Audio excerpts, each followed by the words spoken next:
that vibe when someone steps into the room like they own the whole joint, like everyone else is just extras in their show? That's exactly what went down when Rachel Zegler waltzed into rehearsals for Evita.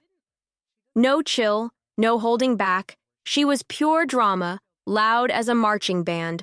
All, I'm the star, everyone else is just scenery.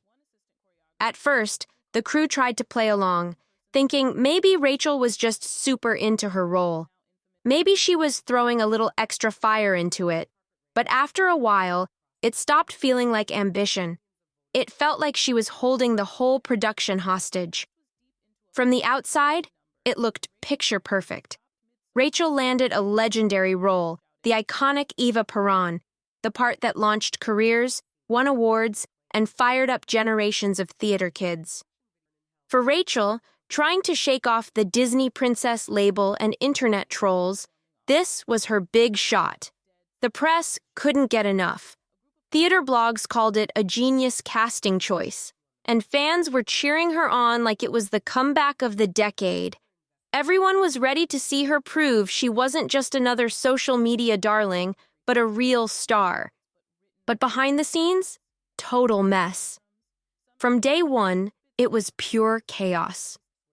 The whispers started early, showing up late to rehearsals like it was no big deal, brushing off vocal coaches like she knew better, switching up choreography mid-performance like she was re-choreographing Evita live on stage. It was a circus. One minute, she's channeling Eva's charm, and the next, she's acting like the show was her own personal remix. People backstage didn't know whether to laugh or cry. At first, people were willing to give her the benefit of the doubt. Big stars always come with big energy, right? But this didn't just stop at diva-level demands. Rachel was out here trying to flip Evita into her own personal manifesto. She wasn't just tweaking scenes. She wanted to rip the whole vibe apart. Sources say she even clashed with the director during blocking, reportedly saying things like, "You don't understand evil like I do," or "This scene needs to reflect feminine rage." Sure, bringing strong ideas to a role is one thing, but when every single rehearsal turns into a battlefield, people start noticing. It wasn't long before the rest of the cast was tiptoeing around her like the floor was lava. You couldn't correct her, couldn't challenge her, couldn't even breathe funny without catching one of her signature icy glares or worse, getting publicly called out right there in front of everyone. According to someone watching from the wings, even veteran cast members with decades under their belts were getting the side eye just for daring to offer feedback. And that wasn't even the worst part. Stagehands were literally swapping shifts to avoid her drama-filled rehearsal slots. Wardrobe? They had to remake her costume 5 times because apparently it didn't honor the feminist power she was trying to channel into Eva Peron's iconic look. An assistant choreographer was overheard calling her the most exhausting person I've ever worked with, ever. Then came the meltdown everyone talks about, the now infamous New Argentina breakdown. The cast was deep into a full staging of the number when Rachel reportedly threw her hands up mid-song, stopped everything, and shouted, "I'm not doing this circus anymore!"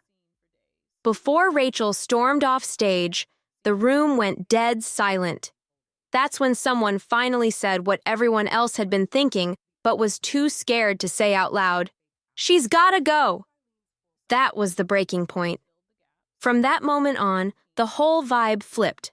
A group of cast members started keeping track of everything, not just whispering behind the scenes, but writing it all down with dates, quotes, tantrums, even recording video snippets of rehearsals just in case things went sideways. And spoiler alert, they totally did. And let's be real, this wasn't just some petty backstage drama. These were seasoned pros who knew the difference between diva antics and straight-up sabotage. When they brought the receipts to the producers, it wasn't hearsay. It was a formal complaint. Allegedly, nearly half the cast signed it, spelling everything out. One line reportedly read, "Rehearsals have become unsafe, unproductive, and entirely centered around one person's emotional instability. But even that bombshell didn't spark an immediate reaction, so the cast decided to turn up the heat. According to multiple insiders, a small crew repping the ensemble, supporting cast, and even a vocal coach stormed into a private meeting with the producers and laid it down straight. This wasn't a request, it was an ultimatum. They said loud and clear, "We're not going back on stage with her." The producers were stunned. They hadn't seen it coming. This wasn't just a whisper campaign, it was a full-blown revolt. And just like that, Rachel's iron grip on the production was crumbling. The cast had drawn the line in the sand, and it was clear something had to give, and fast. One of the producers reportedly asked, "Wait, you're asking us to fire the lead?" The cast wasn't playing around. They shot back, "No, we're telling you we won't work if you don't." That's not mutiny. That's a straight-up wake-up call. Just like that, the balance of power snapped. Rachel vanished from the scene for days, like she'd just disappeared into thin air.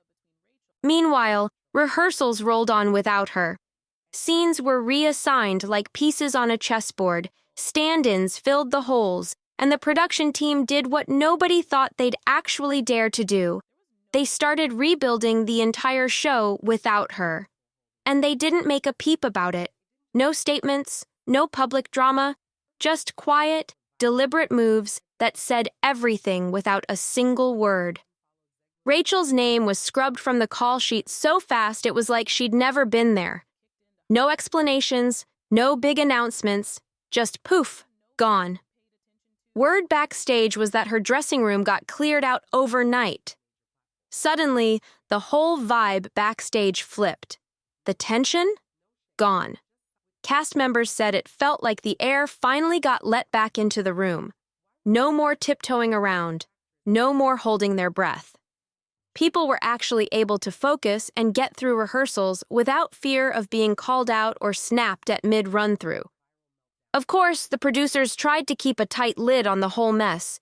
Behind closed doors, it was full-blown crisis control mode.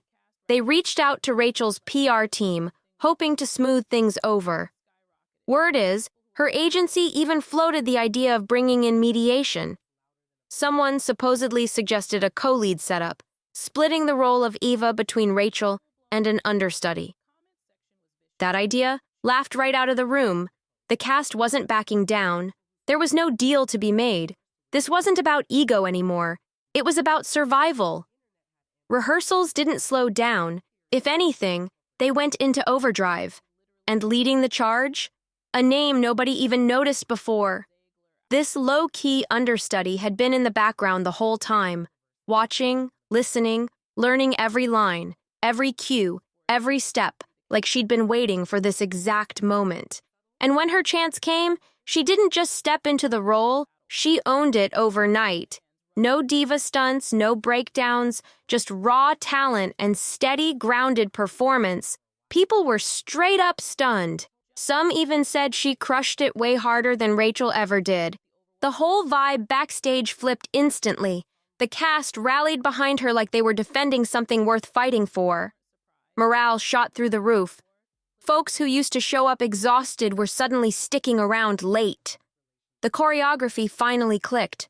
Harmonies were locked in. This wasn't just a new lead. It was a whole new energy, and everyone felt it. But the outside world hadn't caught on yet.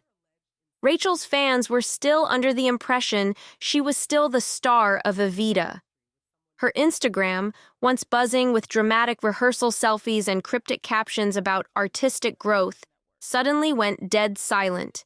No stories, no likes, no live updates, just radio silence.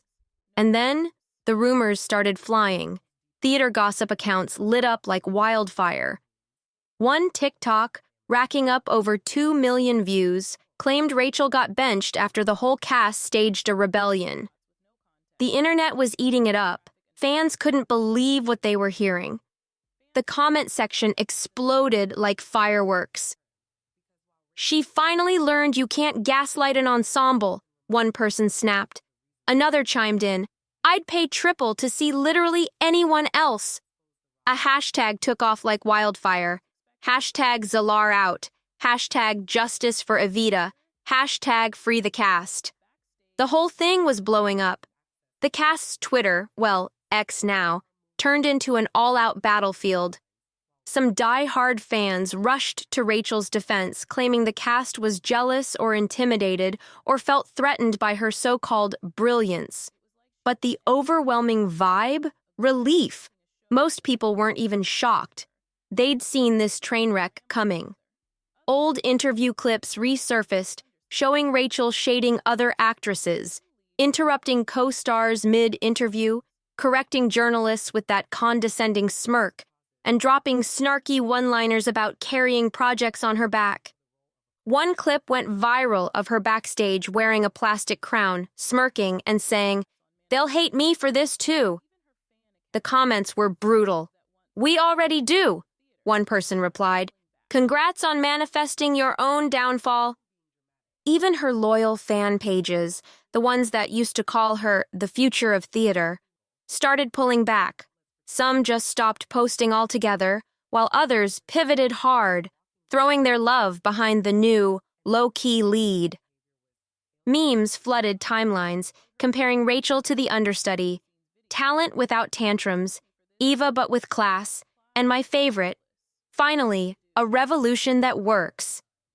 The official Evita social media went suspiciously silent, too. No new photos, no updates, just crickets. It was like Rachel had been scrubbed from the whole production. Meanwhile, the internet was eating it up. Drama, betrayal, and an underdog stealing the spotlight.